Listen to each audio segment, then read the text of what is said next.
pode ficar com ele, né?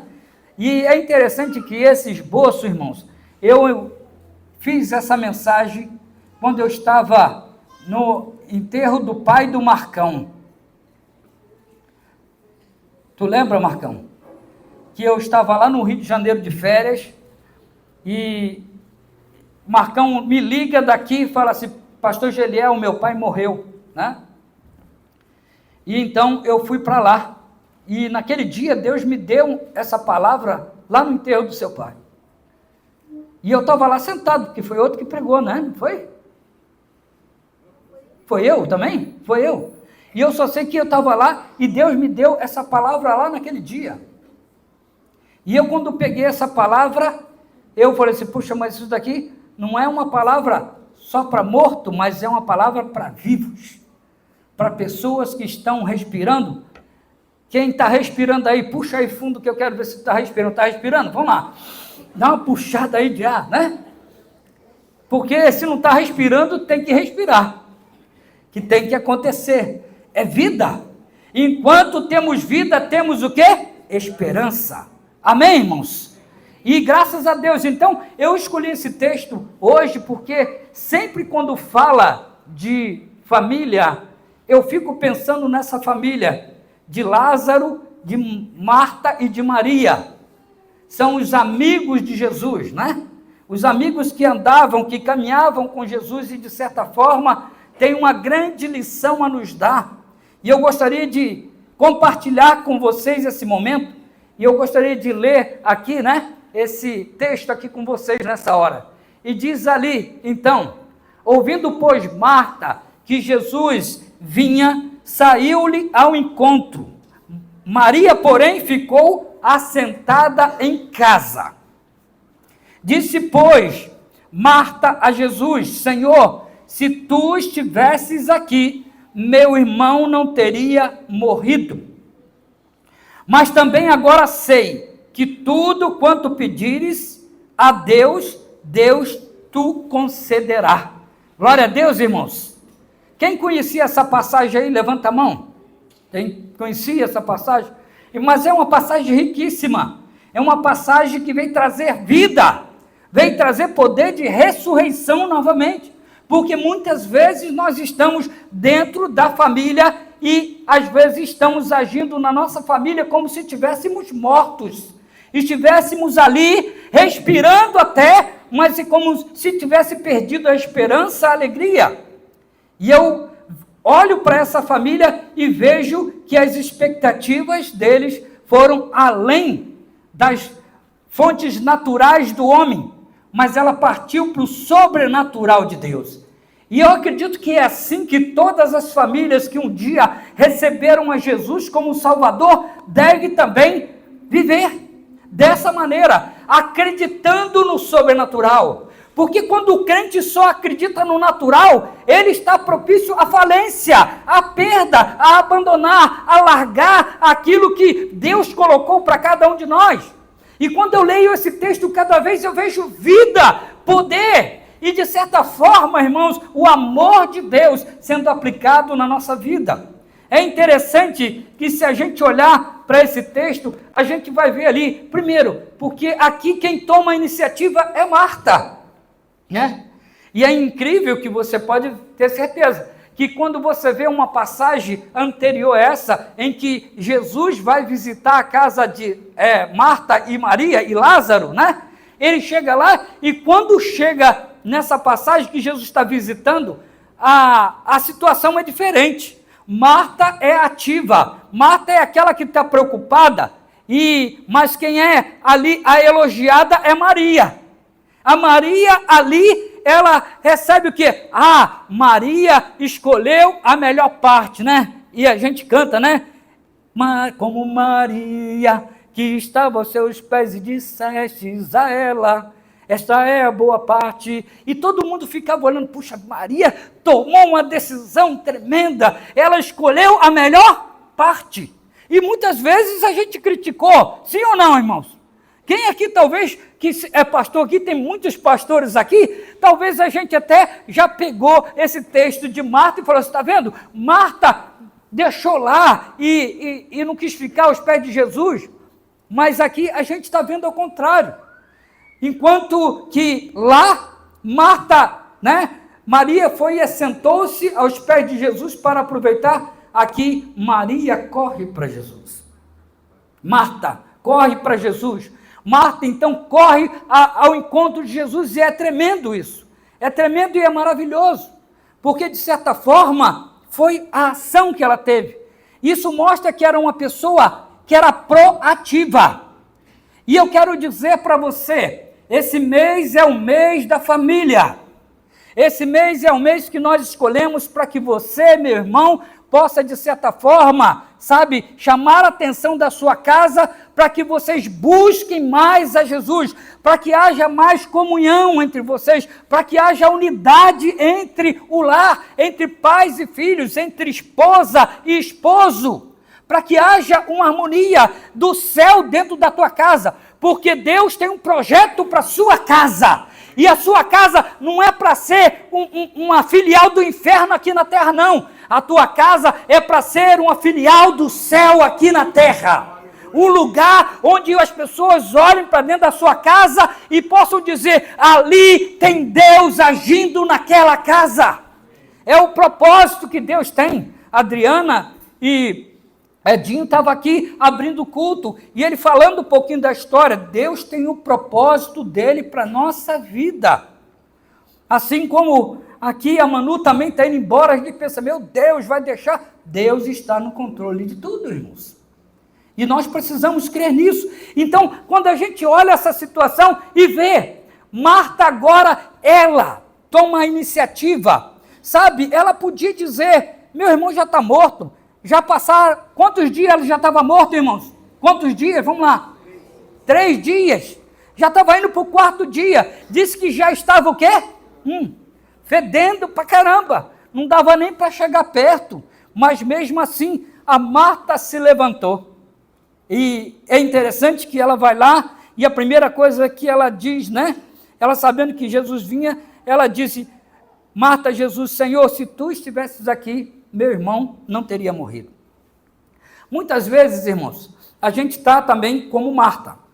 Marta acha que se Jesus não estava presente, então ele não poderia curar Lázaro.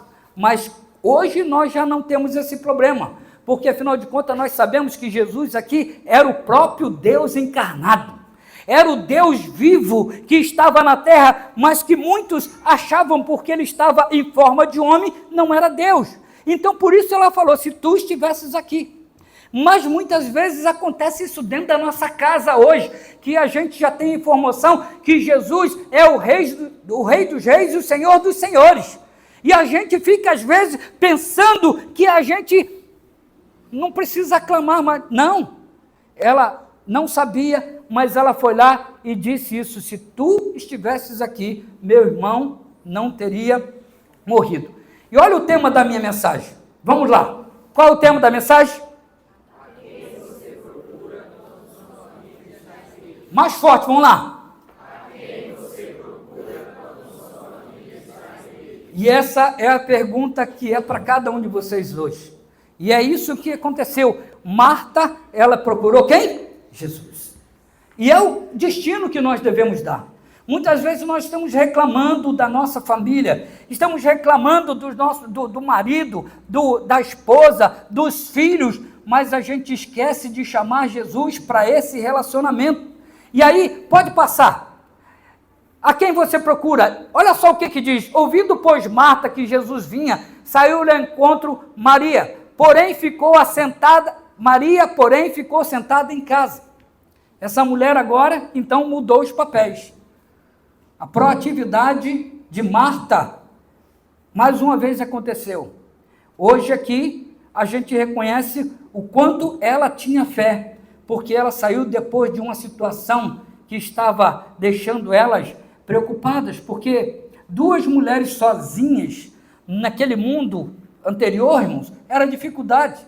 Era preciso ter um homem em casa para sustentar a sua casa. E elas estariam ali, de certa forma, no perigo, porque não teria um homem para protegê-la. E o que acontece com isso? Acontece que elas estavam ali passando por um tempo de muita luta, porque elas estavam pensando, o que nós vamos fazer a partir de agora? Não era só porque perdeu o irmão, mas havia também a situação de se manter ali, naquele tempo, naquela cultura, que era tão, de certa forma, cheia de costumes. Eles estavam preocupados, mas é interessante que diz ali, Marta nos dá o exemplo, devemos levantar e ir ao encontro de Jesus. Muitas vezes você pode estar olhando para a sua casa, para a sua família, hoje você está dizendo assim, meu casamento está quebrado, o meu relacionamento com meu filho está ruim, e assim por diante, e você olha para essa situação, muitas vezes e fica com medo, talvez você se acha impotente, o que eu irei fazer aqui na minha casa para restaurar esses laços que estão quebrados, essas coisas que estão acontecendo aqui dentro da minha casa. E aí, a tendência é, geralmente, alguns ficam sentados, paralisados diante a crise que está acontecendo dentro do relacionamento conjugal, dentro do relacionamento entre pai e filho, ficam sentados. Outros ficam paralisados com medo. O que eu vou fazer? Alguns pais que não buscam a presença de Deus, ele vê a atitude de certos filhos e ele fica assim, o que eu faço? Porque ele está sem saída. Mas se ele, como pai, tivesse olhando para a palavra de Deus e sendo orientado por ela, irmãos, você pode ter certeza que esse homem saberia e tomaram atitude concernente àquilo que a Bíblia diz, em que ele ia ganhar novamente o seu filho para Jesus. Muitas vezes nós estamos aqui vivendo, mas não estamos colocando em prática aquilo que a palavra de Deus nos ensina. E é interessante que lá em Deuteronômio, no capítulo 6, a gente vai perceber que ali tem as instruções de como um homem deve agir dentro de casa, que o pai deve assentar-se na mesa com seu filho, falar de Deus, mostrar a ele que quando ele vai andar pelo caminho, que aquele pai deve mostrar o filho como o filho deve caminhar. Não é que ele vai ensinar o cara a andar, mas que ele vai mostrar com o caráter dele, com a vida dele, como ele deve viver a sua vida. Mas quando a gente não faz isso, irmãos, a gente fica paralisado diante. Eu vou perder meu filho, o meu filho agora vai ser um marginal, ou minha filha vai se entregar por aí. Não! Tomar atitude diante de Deus, buscar aquele que pode fazer, a quem você procura, quando sua família está em perigo. E aí a gente deve com todo o coração, irmãos, buscar a Jesus. Infelizmente, irmãos, nós não estamos falando só de famílias que não têm Jesus, mas hoje nós estamos falando de famílias que muitas vezes estão dentro da nossa igreja, e alguns já há anos, mas nós estamos vendo que estão perdendo a batalha e a guerra por falta do conhecimento. A Bíblia diz que o meu povo perece por falta de conhecer a minha palavra. Porque se colocarmos a palavra em prática, ela vai gerar o efeito necessário na vida de cada um de nós. Então nós precisamos sim nos movimentar como Marta. Muitas pessoas vão ficar murmurando, dizendo, meu Deus, foi por causa disso, foi por causa daquilo. E geralmente acontece uma guerra dentro de casa quando há uma crise com o filho. O culpado disso é você. Não, é você. Não, foi você que fez isso, foi você que fez aquilo. É verdade ou só acontece isso lá na minha casa? Só acontece isso lá na minha casa? Hoje em dia só está eu e a Alma sozinho. Não tem mais filho em casa, né? Mas antigamente é assim. A Elma sabe disso. Muitas vezes minhas filhas pegavam e começavam a levantar um motim, né? Assim, e de boa coisa, não fazia por mal, mas levantava. Elas se juntavam tentando vencer eu e a Elma. Mas eu e a Elma tinham um compromisso. Olha, a gente vai fazer isso, vai fazer aquilo. Então, às vezes nós tomávamos atitudes, e atitudes que estavam baseadas na palavra de Deus. E a gente não tinha problema de fazer, sabe por quê, irmão? A gente sabia que era o negócio certo. A gente sabia que quando a gente obedece a palavra, a gente não vai falhar de maneira alguma. E nós precisamos sim, irmãos, largar a murmuração de colocar a culpa esperando cair do céu. Eu não vou fazer nada. Deus, se tu quiser, tu faz. Deus, se tu quiser, tu faz. Não, irmãos.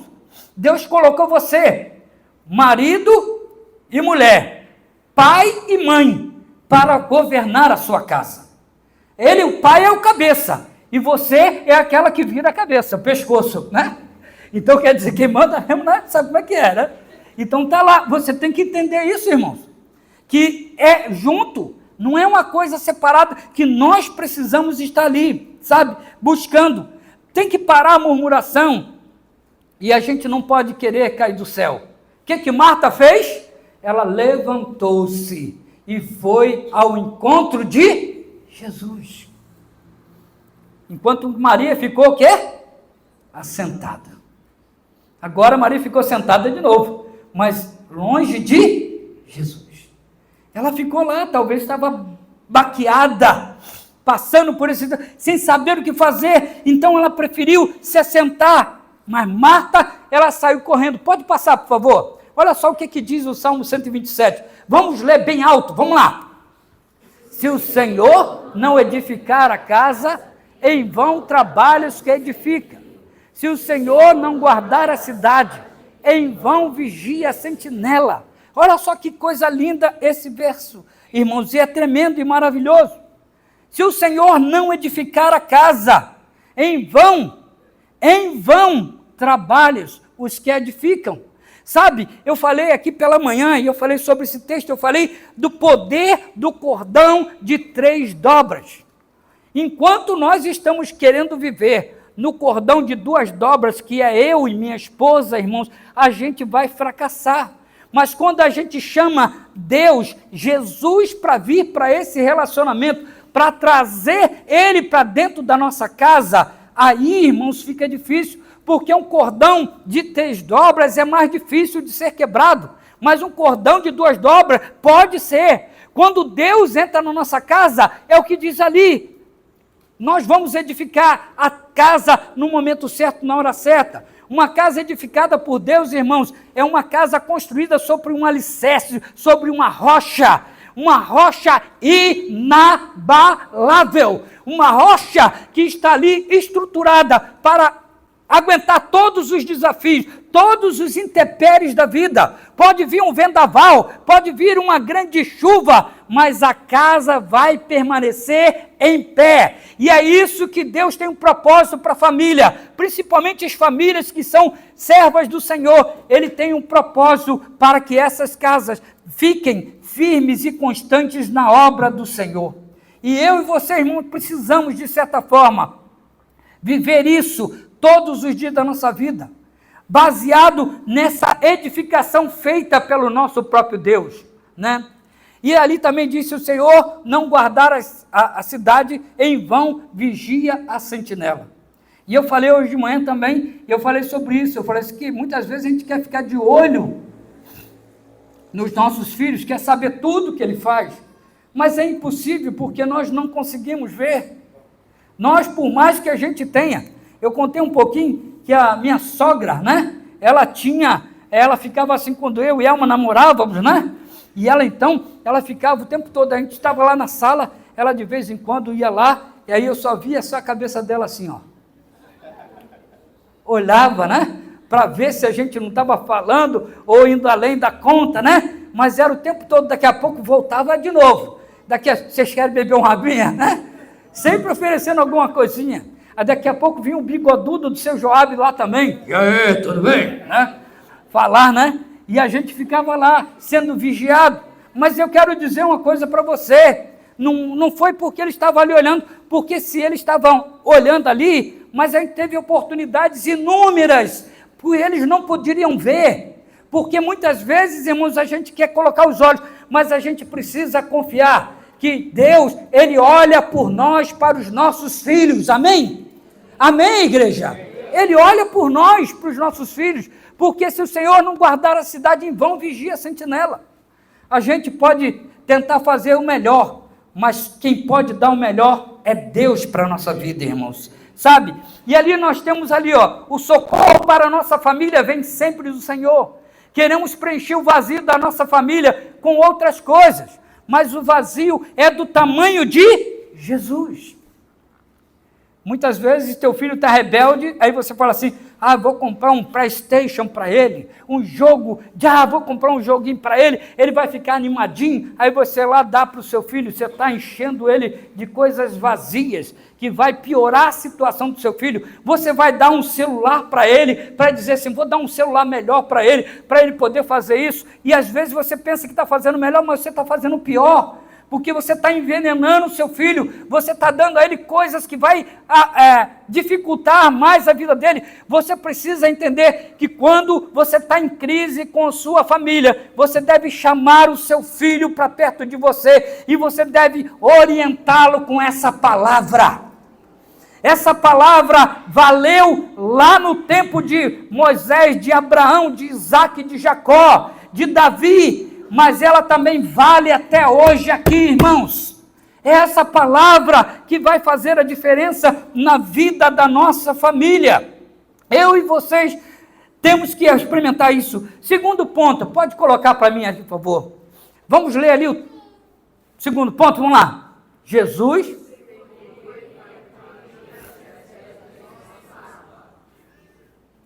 Respira, irmão, respira, vai. Assim, vamos lá de novo, vamos lá.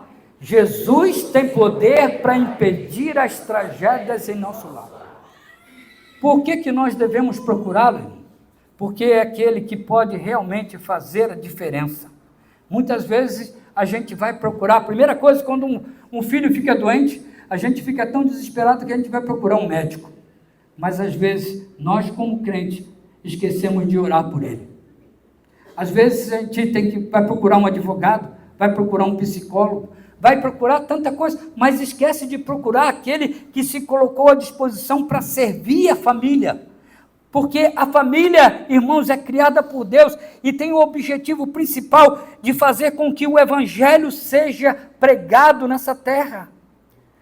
Sabe, quando a Adri falou aqui sobre Abraão, Deus colocou, em ti serão benditas todas as famílias da terra. Olha que estava sobre a vida de um homem essa bênção. Então Deus acredita na família como alvo de fazer que a nossa terra seja melhor. Olha só o que diz ali. Vamos voltar lá para o texto. Se tu estivesses aqui, meu irmão não teria morrido. Isso é a fé de Marta. Marta estava ali agora, falando que Jesus era aquele que podia, de certa forma, impedir aquela tragédia. Se Jesus fizer parte do nosso lar, o diabo não poderá roubar, matar e destruir. Se você convidar Jesus para entrar na tua casa, irmãos, pastor, mas você não conhece meu marido, você não conhece o meu filho, ou o marido pode dizer, você não conhece a minha esposa como ela é, não importa qual seja o temperamento de vocês, Deus tem poder para mudar qualquer pessoa. Jesus tem poder para mudar, e nós vemos isso na vida de Pedro. Pedro era um homem que era ativo para tudo quanto é lado, gostava de tomar decisões imediatas, e aquele homem chegava, cortava a orelha dos outros, sabe, e falava, e dava respostas imediatas. Mas chegou um tempo em que Deus pegou ele e levou ele para um tempo em que ele se converteu plenamente. E lá no finalzinho, quando ele fala assim, olha, pastorei as minhas ovelhas. Jesus vai lá e faz com que aquele homem verdadeiramente seja transformado. E Pedro, a partir daquele momento, ele se transformou. O temperamento de Pedro agora era um temperamento totalmente diferente. Era um temperamento que todo mundo amava, era um homem manso, um homem cheio de graça, de misericórdia, que as crianças queriam estar perto, que as pessoas, quando ele passava, a sombra dele curava as pessoas, irmãos. Quem é que pode fazer isso? Deus. Jesus faz isso na nossa vida, então nós precisamos ter alegria. Se Jesus fizer parte da nossa vida, da nossa casa, o diabo não vai poder roubar, matar e destruir, porque o diabo veio para isso, mas Jesus veio para trazer vida, e vida abundante. Vida abundante, irmãos.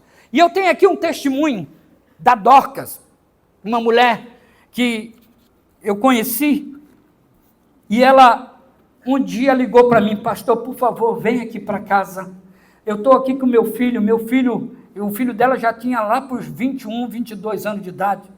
E ele está aqui, pastor, ele se trancou dentro de um quarto lá, e ele está lá, nu, né? E não quer sair de lá de maneira nenhuma. E eu estou aqui desesperado, sem saber o que é, o que está acontecendo com ele, e eu estou vendo que isso é coisa maligna, isso é coisa do diabo agindo na vida dele. E eu então saí e fui para a casa dessa mulher. Chegando lá, ela pegou e falou assim: ele está ali trancado, pastor, e está ali, então vamos lá. Mas, pastor, ele era um camarada baixinho, tinha quase 1,90 m de altura, né?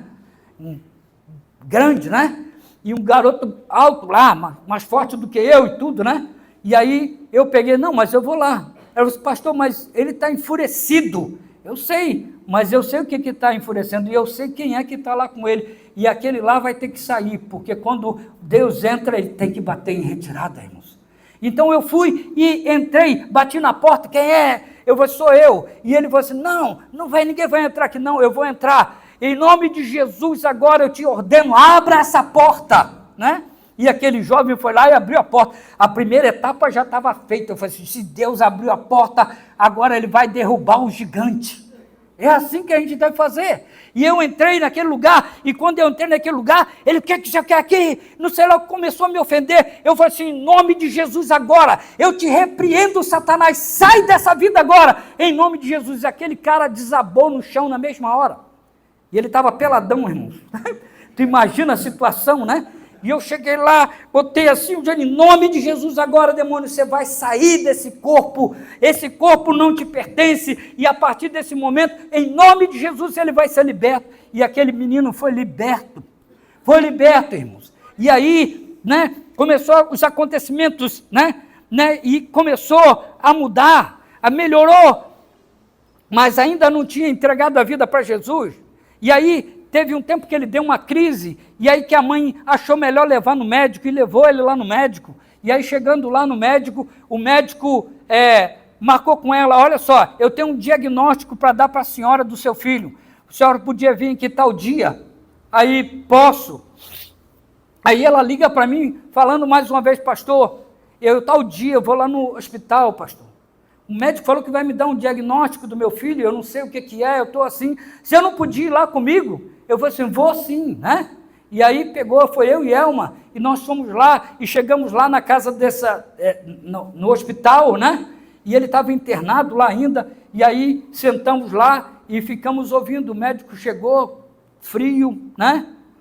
Daquele jeito, e ele falou assim: olha, eu quero dizer para você, mãe, que é o seguinte, ó, seu filho está com esquizofrenia, né? Ele simplesmente não tem mais cura, não tem mais jeito para ele, e a senhora vai ter que conviver com isso, porque a esquizofrenia, ela não é curada imediatamente, e ele então vai viver há muito, muito tempo assim ainda, e eu não posso te dar. Então, te prepara e fica já, porque é isso que vai acontecer. Mas ele falou numa frieza que eu vou te contar. E quando eu olhei aquilo, eu vi que a mãe começou desesperada a chorar, do jeito que o cara falou. Eu falei assim: olha, doutor, me desculpe, eu já vi muitas pessoas dando um diagnóstico, mas igual o senhor fez aqui, sinceramente, eu achei que o senhor abusou aqui, e isso daí, ó. E eu falei para ele: em nome de Jesus, tudo que o senhor falou, em nome de Jesus eu repreendo agora, porque em nome de Jesus nós vamos ver isso aqui diferente. Aí peguei a mãe dele, saímos lá, chorando, desesperado, e eu falando com ela: Dorcas, fique de pé, Dorcas, vamos começar a orar, porque o médico pode dar o diagnóstico, mas o diagnóstico direto e o mais certeiro é o do próprio Deus. É Ele que pode curar, é Ele que pode dar realmente solução. E aí então começou o milagre a acontecer na vida daquele rapaz. E aí nós oramos por ele, né? E aí ele saiu daquele hospital e ele foi para casa. Aí ele conheceu pessoas, ele andava com pessoas, né, que desencaminhou ele demais. E aí ele começou a ir para uma igreja, arranjou uns amigos, gostou da igreja, começou a se relacionar, começou a frequentar a igreja, e aí foi andando, e aquele jovem que só queria bagunça, começou a estudar, e aí passou alguns anos. Daqui a pouco toca o meu telefone, e aí quem era? Era a Dorca. Ô pastor, olha só, o Tiago quer falar contigo aqui. Ela pegou o telefone, pastor, eu queria te convidar, pastor, porque eu agora, eu fiz um curso para estudar, para fazer prova no Banco do Brasil, e eu passei, né? Eu consegui uma vaga no Banco do Brasil, e eu vou lá para essa terra, que é a terra da cebola, né? Toporanga, né? Toporanga ali, né? E aí ele falou assim, e eu vou para lá, pastor, e eu gostaria que o senhor fosse comigo, porque eu vou sair daqui da igreja, nem era da igreja que eu frequentava, né? Que ele servia, era outra igreja, mas ele me convidou para estar indo lá com ele. E aí aproveitei e apresentei um pastor lá que eu conhecia, e ele foi lá para me dar honra, porque eu participei daquele momento, daquela família. Sabe, irmãos? Mas se não fosse aquela mãe, de pegar e lembrar, pastor, vem cá orar, pastor, vamos orar, eu sei que isso é do maligno. Sabe, mãe, muitas vezes a gente precisa olhar pelo lado espiritual. A gente sempre olha no natural e precisamos. E aquele jovem foi trabalhar lá em Tuporanga, e lá começou. E daqui uns dias ele mudou, ele veio trabalhar aqui em Navegantes como gerente do Banco do Brasil. Frequentou a igreja nossa e tudo, lá no início, para tu ver. E o diagnóstico, aonde que está? Aí, e o camarada ficou normal. Porque quando eu busco Jesus, Deus tem o poder de impedir a tragédia em nosso lar. Deus tem o poder. Talvez você esteja aqui hoje e você está chorando por alguma coisa que está acontecendo na tua casa, seus filhos estão mudando o jeito de ser que era antes, e você está preocupado, mas entrega nas mãos de Jesus. Se coloca nas mãos de Jesus, sabe, irmãos? Glória a Deus. Terceiro, pode passar. Jesus pode não só impedir, mas também o quê? Trazer de volta aquilo que foi tirado. Vamos ler? Todo mundo junto? Vamos lá. Jesus pode não só impedir, mas também trazer de volta aquilo que foi tirado. Não foi isso que aconteceu no texto que nós estamos lendo? Marta falou, se tu estivesses aqui, meu irmão não teria morrido. Mas olha só o que Marta diz ali no versículo 22. Vamos ler o texto, vamos lá? Mas também...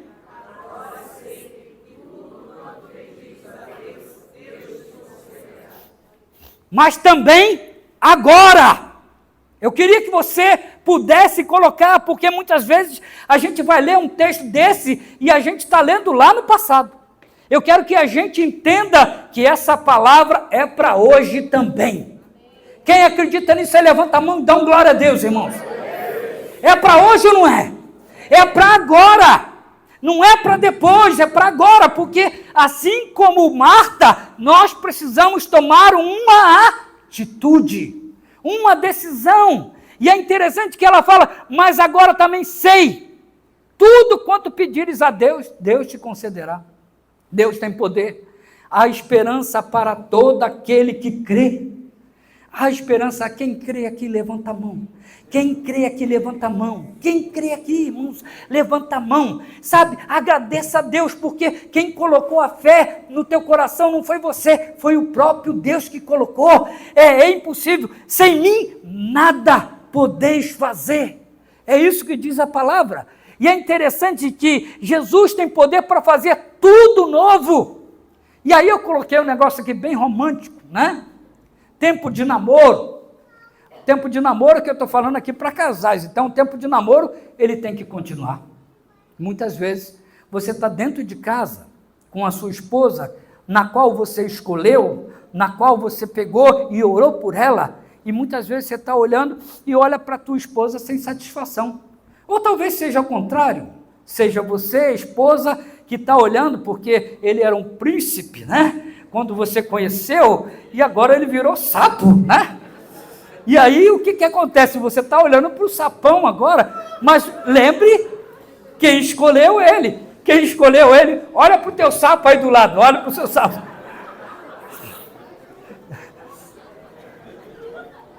Mas eu pergunto aí, quem é que escolheu? Quem? Vai lá, vamos lá, vocês não estão animadinhos? Quem é que escolheu? Foi você que escolheu, né? Eu sempre falo, olha só, o único parente que a gente escolhe é o marido ou a mulher, sim ou não? Os outros não. Irmão, você escolhe irmão? Você escolhe pai? Você escolhe mãe? Você escolhe primo? Você escolhe prima? Você escolhe tio? Tia? Não. Cunhado? Meu Deus, nem fala dessa coisa, né?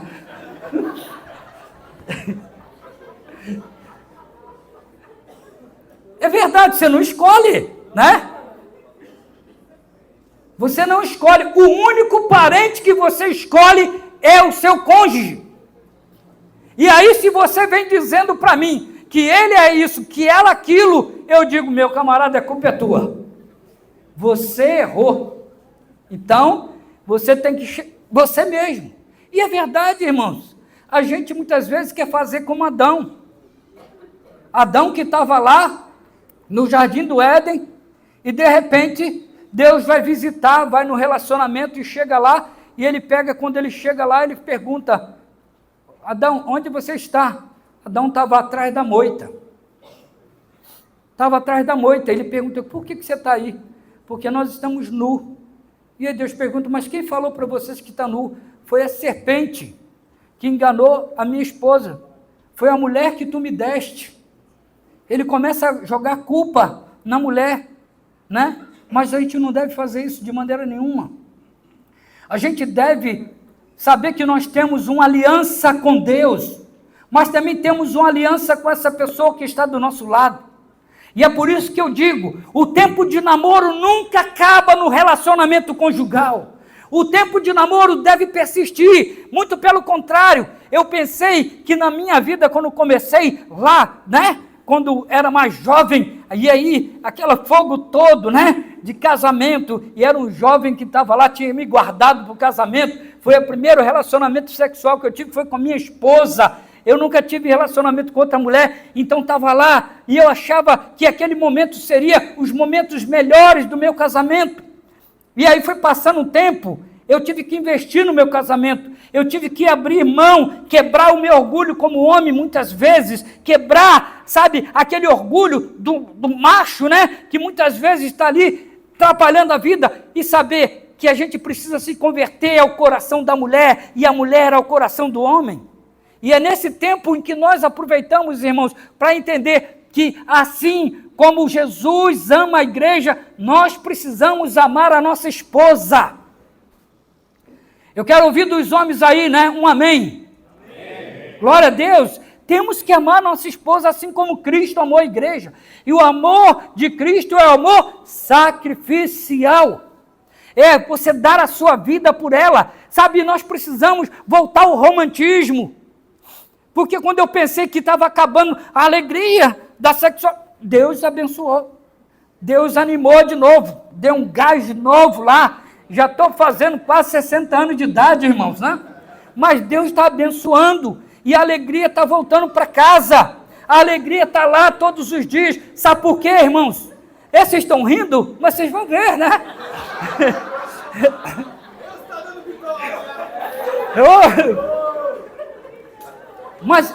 Mas o porquê que não acontece a frustração, o desespero, essas coisas? Sabe por que não acontece? Porque o relacionamento é banhado sobre a graça de Deus na minha vida. E é isso que vai trazer. Você vai olhar sempre para sua esposa como uma princesa daquele dia que você escolheu. Não é que ela é uma sereia, né? Você está entendendo? Não vou falar o restante, né? Não é isso. É que você vai olhar sempre como sereia na sua vida, irmãos. Porque a tua mente, ela pode ofuscar se você for atacado pelos espíritos malignos, porque os espíritos malignos, né, estão atacando cada dia mais a nossa vida, tentando impedir, tentando quebrar o nosso relacionamento, e a gente precisa caminhar. Pastor Irã, se assenta aqui, pode ficar aí também, sem problema não, seja bem-vindo. O nosso irmão lá de Roraima, né? Por isso que de longe está aqui hoje, glória a Deus, né? Então, irmãos, nós precisamos, irmãos, mais do que nunca, entender que esse tempo do romantismo deve acontecer diariamente no nosso relacionamento. Porque se você não tiver alegria com a tua esposa, irmãos, você não tem função para dentro da sua casa, porque seus filhos vão ver aquilo que acontece. É por isso que a gente fala que é ensinando os filhos caminhando. Quer dizer, eu dentro de casa com a Elma, passei para a Priscila e para a Anne como elas deveriam viver a vida conjugal delas. Eles entenderam de certa forma isso, porque é o que eu e você precisamos ensinar. Se a gente não ensinar os nossos filhos a viver da melhor maneira possível, irmão, o que a gente vai fazer? Sabe? E aqui quando a gente olha para esse momento, o amor no casamento, né? Então, Marta sabia que tudo que Jesus pedisse a Deus, Ele iria fazer. Você confia nisso, irmão? Você confia nisso, amém? Você confia? Então confie. Talvez você perdeu a alegria no meio da caminhada, mas peça a Ele para restaurar esse amor novamente, para que você possa ter vida. Pode passar, por favor. Olha só, leia comigo ali, por favor. Vamos lá. Comece a profetizar, a declarar aquilo que foi gerado, o lado do filho, aquele sentimento que está morto. Jesus tem poder para trazer de volta. Jesus tem poder para trazer o quê? De volta. Os planos que foram embora. O que era é luto do que já morreu. Não podes pensar que este é o teu fim. Não é o que Deus planejou. Levante-se do chão, erga um clamor. Muito obrigado, coral. A gente vai cantar essa música ainda, né? Pode vir para cá, grupo de louvor. Comece a profetizar. Preste atenção, irmão. Diga para essa pessoa que está do seu lado aí, fala assim, atitude. Tudo começa com uma atitude. Marta tomou atitude. E ela estava ali agora profetizando. Sabe, e é isso que Deus espera fazer dentro de cada lar, dentro de cada vida, dentro de cada pessoa. E Ele está dizendo, comece a profetizar. Sabe, irmãos, a pior coisa que tem é quando o crente perde a esperança. Quando um crente perde a sua fé. Quando uma família que devia ser dedicada ao Senhor está abrindo as portas e a casa dele parece mais uma casa do inferno do que uma casa de Deus. A gente está vendo acontecer coisas terríveis no meio da igreja do Senhor Jesus. Mas começa a profetizar aquilo que foi tirado, aquilo que foi roubado, aquilo que foi destruído, aquele sentimento que está morto. Talvez você está dizendo assim, eu não amo mais minha esposa, eu não amo mais meu esposo, mas vai lá e começa a profetizar que você escolheu aquele homem para viver a vida toda ao lado dele, que você escolheu aquela mulher para viver a vida toda ao lado dela. E aí você começa a clamar, irmãos, você vai ver se Deus não vai fazer algo. Conclusão, vamos lá. Olha ali, João 11:32. Eu queria que a gente lesse muito forte, vamos lá. Tendo, pois, Maria chegado aonde Jesus estava, e vendo, lançou-se aos seus pés, dizendo-lhe, Senhor, se tu estivesse aqui, meu irmão não teria morrido. Pergunta, quem falou isso aí? Maria, não era Marta? É Maria ou Marta? Marta ou Maria? As duas, né? É verdade. Agora é Maria. Maria que estava sentada. O que aconteceu com ela? Levantou-se. E aí, irmãos, tem um segredo. O segredo que deve acontecer dentro da nossa casa, da nossa vida. Eu queria que passasse, passa, por favor. Leia comigo lá em cima agora.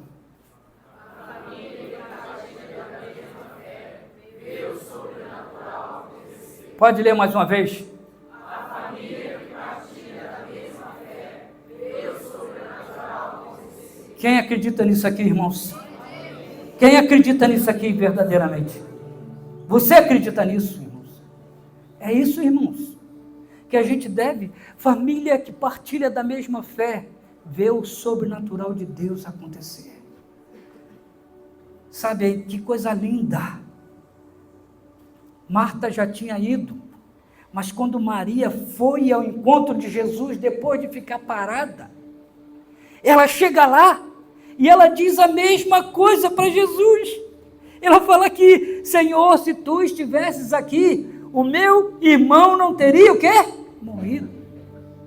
Isso mostra, sabe, um alinhamento dentro de casa. Sabe, esse mês é o mês da família. Eu queria que você tivesse entendendo, irmãos, que a tua casa pode ser uma luz a brilhar para as outras casas que estão em volta. Muitas vezes nós estamos com medo de falar os nossos vizinhos de Jesus, mas se a gente tiver uma vida plena em Deus, a gente pode ter certeza que eles verão a luz a brilhar na nossa casa.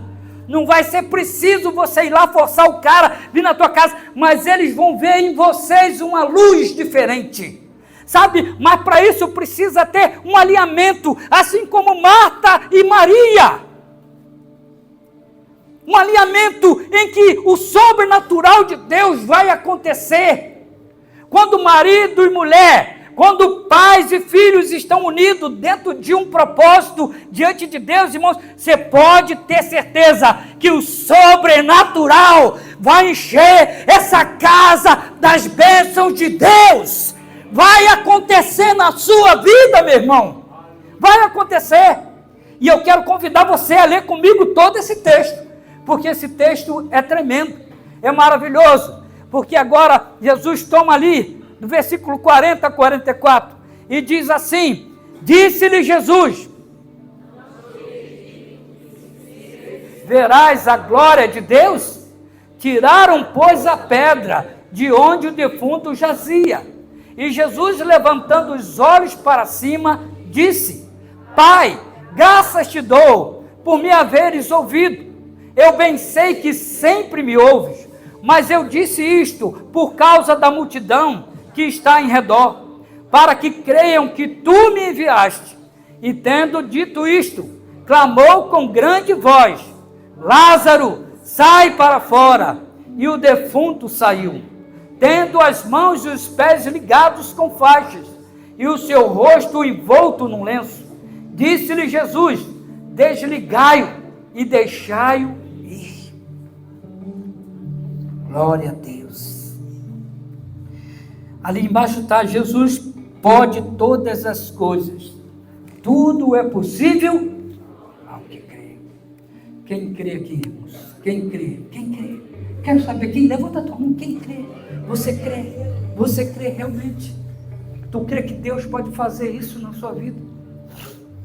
Sabe, eu e você precisamos entender que Ele pode. Para isso precisa haver partilhar da mesma fé. Você está aí com teu esposa, com teu marido, você está aí com teus filhos, de alguma forma, sabe? Pega na mão dele aí agora.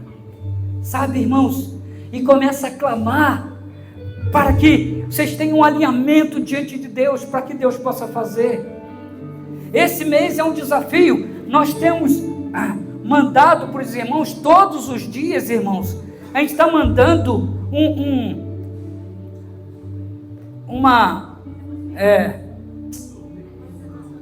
um devocional, né? Que é falado. Você também pode abrir lá, você vai ouvindo. Seria muito bom você ouvir aquilo durante todos os dias, de você fazer. Nós estamos como campanha da Convenção Batista Brasileira, a campanha de 31 dias pela família, não só pela nossa família, mas pela família do Brasil. Nós estamos aí, irmãos, lutando para que o inferno seja aniquilado no meio das famílias da nossa terra, irmãos, para que a gente tenha a vitória do Senhor Jesus. Talvez você esteja pensando: poxa, pastor, mas já está tarde, eu estou aqui, olha, meu marido já não quer mais, minha esposa já está assim, meu filho está desse jeito. Não importa, Deus tem poder para mudar qualquer pessoa. E eu queria convidar você a cantar essa música com a gente, né? Restitui. Eu creio que Deus pode restituir. Eu creio que Deus pode fazer com que haja unidade no meio da família aqui, nesse momento, nesse lugar, irmãos, porque Ele está aqui nessa hora, sabe? Glória a Deus por isso. Eu queria chamar aqui, nesse momento, a nossa irmã Fabiana. Fabiana, por favor.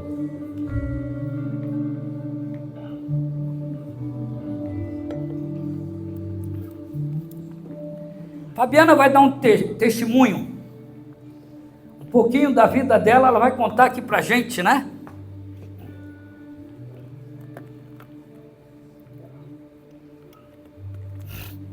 Boa noite, igreja. Boa noite. Para quem não me conhece, eu me chamo Fabiana. Muitos de vocês, de repente, não. Muitos de vocês, de repente, não me conhecem, porque eu costumo vir no culto nos domingos pela manhã. Então, quando necessário, né, a gente participa à noite também. Eu gostaria de compartilhar um pouquinho do meu primeiro testemunho. Para a honra e glória do nome de Jesus, eu tenho alguns testemunhos, mas se tratando de família, como diz o tema, quem você procura quando sua família está em perigo?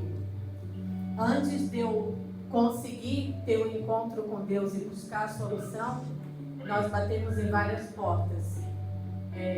Quando eu tinha 4 anos de idade, o meu irmão tinha 2 aninhos, minha mãe tinha 27 anos, meu pai, 27 anos, ele era pescador e ele foi fazer uma viagem no barco e faleceu em alto mar. O corpo foi desaparecido por 14 dias. Aí imagina uma mãe com 27 anos, 2 filhos pequenos, sem uma referência, e aí começou a luta dela. Passou o tempo, conseguiram depois de 14 dias achar o corpo e ela queria uma referência de pai, porque eu e meu irmão não tínhamos. E aí começou a luta dela. Ela conheceu uma outra pessoa, que eu considero como meu pai, foi meu padrasto, mas é a pessoa que eu tinha como referência.